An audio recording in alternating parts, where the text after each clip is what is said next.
Nah, untuk tahun politik ini kan tahun politik kalau kita lihat dari data sejarah itu kan tahun sebelum tahun politik 2024 ya, awal 2024 tahun politik kita, which is nanti 2023 dan 2004 itu biasanya social spending itu naik tuh, perputaran uang itu juga by data itu meningkat tuh, karena mungkin tahun politik itu akan gencar ada kampanye, terus mungkin yang cetak kaos, akan lebih banyak kegiatan ekonomi lah ya. Nah itu sebenarnya dari research kita itu lebih ke consumer, saham-saham consumer nih, saham-saham consumer yang uh, akan tetap diuntungkan lewat misalnya nih ada bantuan sosial atau kenaikan UMR nantinya, itunya tentunya ada ya consumer goods sih. Ya, yang kemarin sempat bahas juga sama Kohans itu ada seperti saham ICBP, Mayora, itu sebenarnya menarik untuk tahun depan. Nah, tapi hari ini kita temanya bahasnya yang apa nih yang jadi dagingnya ya. Kalau misalnya tahun depan consumer, kita whole consumer doang kurang greget ya rasanya. Apakah kita juga harus punya nih komoditas-komoditas yang mengikutin yang bisa jadi alpha stock mix-nya nih di porto kita ya kan. Lu kalau ngomong lu kalau ngomong political stock ya Jok ya. Ya, sebenarnya mungkin bukan political lah ya, stock gitu. Gua agak sedikit ini sih kalau orang ngomong political stock kayak company tidak berpolitik lah sebenarnya kayak gitu kan. Jadi mungkin lebih yang related ke ownernya yang ada ini kan. Ya mungkin kalau lihat dari teknikal sekarang Jok, kayak si yang gas kayak Raja gitu, technically sih sekarang lagi posisinya oke ya, gitu menurut gua kalau lu ngomong technical gitu ya. Dan kalau lihat dari project-projectnya sekarang lihat lagi banyak loh, gitu loh ya. Kadang-kadang Jok kalau udah masanya berita dikit aja explosion di harga bisa jauh loh. Contoh kayak tahun 2020 kemarin, vaksin. Padahal cuannya nggak seberapa kan, sahamnya terbangnya tinggi gitu loh. Jadi menurut gua harus diperhatiin juga kalau cycle-nya lagi pas, lagi rame nih, orang ngomong election year apa segala macam, lu cari aja stok yang kelihatannya tuh memang strong, technically, lagi banyak project atau apa, nah biasanya yang kayak gini-gini yang lumayan strong sih. Kayak ini dong Bill, kalau elektabilitas kan lagi Pak Prabowo ya lagi nomor 1. Pak Prabowo kan apa saham relatednya cuma KBRI ya. Tapi misalnya capresnya siapa, cawapresnya siapa tuh. Nah kalau masih sama kan ya barang-barang apa tuh. Nah nanti baru yang related tuh tadi kan mungkin yang lu sebut related tuh partainya ya, partai tertentu kan si Banteng ya kan. Nanti dilihat lagi gitu aja kan Tere cara ininya kan. Iya. Cara breakdownnya loh. Jadi ini emang gerakan oleh ada pihak-pihak tertentu ya. Ya, sentimen lah, lebih ke sentimen sebenarnya. Kadang-kadang kalau lo ketemu ownernya juga atau apa, Jok, dia juga kayak nggak tahu menau gitu soal barang dia gitu. Orang aja yang beranggapan kalau tahun politik barang gue bakal naik kayak gitu. Sebenarnya dia pun sendiri nggak tahu gitu loh. Ya, ya benar. Oke. Itu nanti kita bahas mungkin pas mendekati lah ya. Kalau calon-calonnya semakin kuat, mungkin nanti betul. Tere mungkin bisa bikin ulasan. Nah, tapi tadi ada satu pertanyaan yang menarik tuh Bill, yang gua cek ya. Kalau misalnya kan kita ngomong masih komoditi kan, yang bisa jadi inilah kita mention utama highlightnya. Tapi kalau metal-metalan seperti itu tadi ISSP, keras, nah itu include nggak atau nggak? Maksudnya bersinggungan nggak, diuntungkan nggak dengan kenaikan komoditi? Nah itu tadi pertanyaan tuh mungkin orang banyak yang ini juga nih keliru gitu atau belum tahu ya hubungannya ya. Iya, mungkin kalau untuk dua saham itu Jok, gue nggak bisa kasih komentar banyak sih karena gue nggak terlalu mendalami itu Jok. Dua company itu gitu loh. Dan kebetulan dari dulu sih biasanya sektornya tuh dari segi laba kurang konsisten ya Jok ya gitu ya. Dan adalah sedikit bumbu-bumbu lo tahu kan in the past seperti apa kayak gitu kan.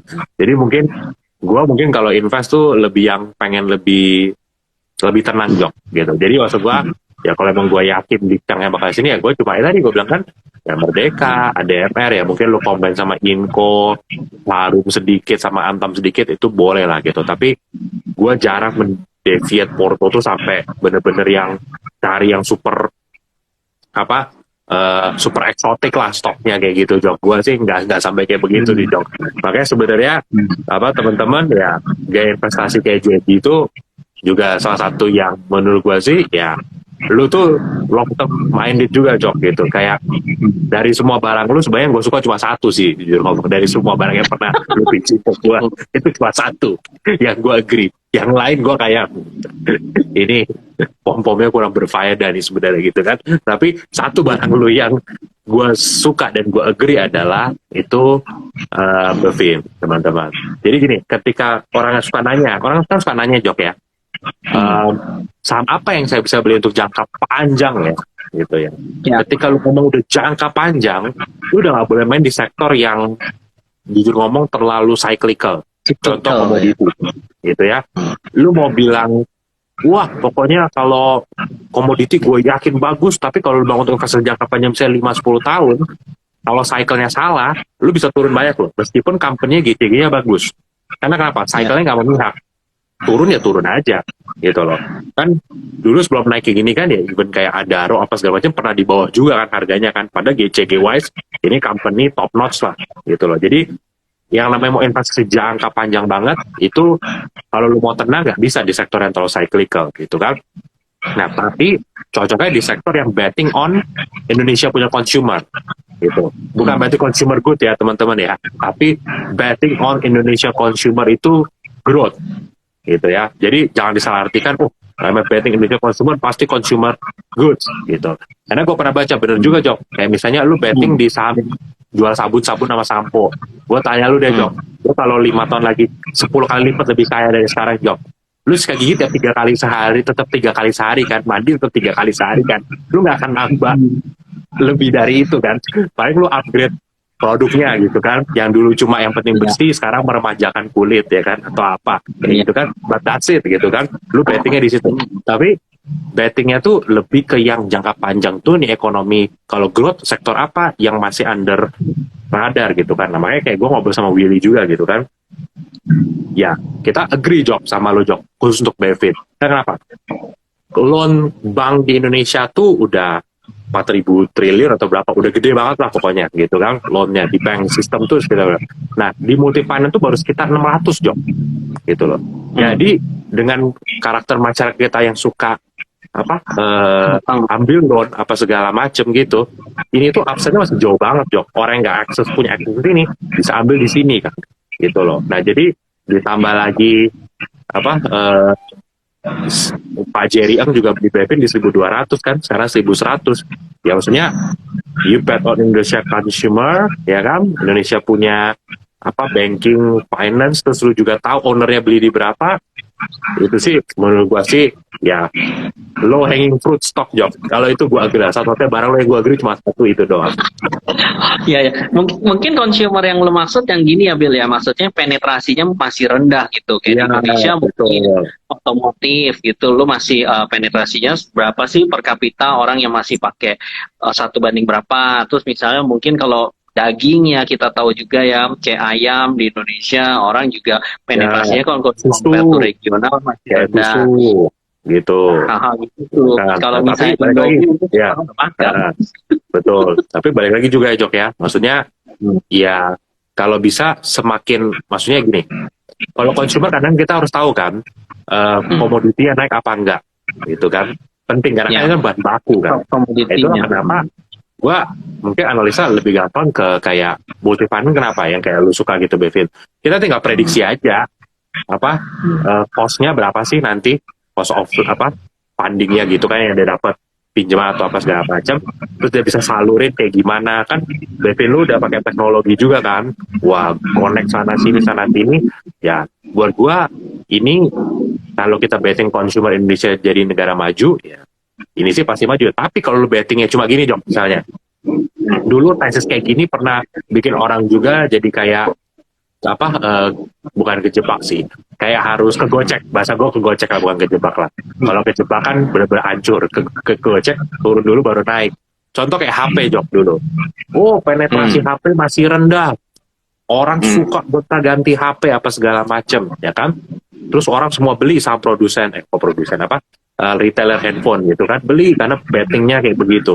Nah, tapi ternyata tidak semudah itu bisnisnya kan. Inventory, ya kan, harus dibersihin berapa tahun sekali. Bukan berapa tahun sekali, mungkin 1,5 tahun udah per HP baru kan, lo harus cuci. Ada forex risk waktu itu kan. Terus ditambah waktu itu harus ngadepin apa? Online e-commerce, sedangkan dia brick and mortar gitu kan. Nah jadi nggak bisa juga kita selalu betting tuh kayak, oh ini masih kecil, nanti konsumsinya pasti naik. Kita harus lihat juga faktor kita bisa kegocek di sektor ini tuh apa, kayak consumer, begitu harga komoditi shoot up kemarin, babak belur semua kan, apa COGS-nya kan, gitu loh. Makanya gue mencoba mencari emiten sektor yang betting on consumer, tapi faktor X-nya tuh kita bisa lumayan prediksi lah, Jo. Cuma 1 atau 2 yang perlu kita lihat, nggak terlalu banyak gitu loh. Oke, berarti the next multi bagger nih kalau kata Billy ya. Bevin. Ya, tapi gue lah, itu harusnya barang bisa multi bagger. Harusnya itu barang bisa lah. Multi kan berarti minimal 2 kali kan. Kalau 2 kali oke lah, masih bisa itu. Amin. Ayo kita berdoa semuanya, ya kan. Oke, terus gimana Tere kalau dari lo? Tadi tadi Ko Jogi nanyanya soal perbajaan ya. Ini ada yang nanya soal perbajaan. Mana nih? Nah, ini tadi sempat cek juga ya, ada soal ISSP. ISSP ini kan juga masih yang tadi kayak Ko Jogi bilang, ini terlalu wild lah ya. Dari susah terlalu banyak faktor nih, karena kita lihat resultnya dari segi pendapatannya. Nah, karena emang biasa itu kan biasa konstruksi itu dikejar kan ya di akhir tahun. Nah, pendapatannya naik, tapi dia bengkaknya itu ada di costnya nih. Karena kita harus lihat juga untuk harganya itu, harga bajanya itu kan dia impor kan, jadi emang karena USD-nya menguat, rupiah lemah, itu dia juga terkena kurs di sana, dan juga karena dia mengacu kepada harga komoditasnya. Nah, itu juga sebenarnya yang bikin dia masih ada tantangannya nih ke depannya gitu. Oke, cost-nya naik. Iya, dan dia kalau untuk ISSP-nya sendiri, dia itu juga masih flow-nya itu juga masih negatif ya, bahkan negatifnya di atas net profit-nya dia yang udah turun. Jadi itu mungkin masih bisa tunggu kalau udah mulai ada perbaikan kinerja gitu nih. Nah, ini Piala Dunia nih, SCMA nih, benar juga nih, tanggal 21 kan udah mulai ya, kick off ya, pertandingan. Nih orang, tapi pertanyaan gue bukan tentang SCMA-nya sih. Ini kan orang yang biasa pakem bertahun-tahun gitu setiap ada Piala Dunia, katanya kalau Piala Dunia itu jalan, market jadi sepi, karena orang betting ininya taruhannya ke itu bola gitu kan. Apakah ini benar menurut kalian?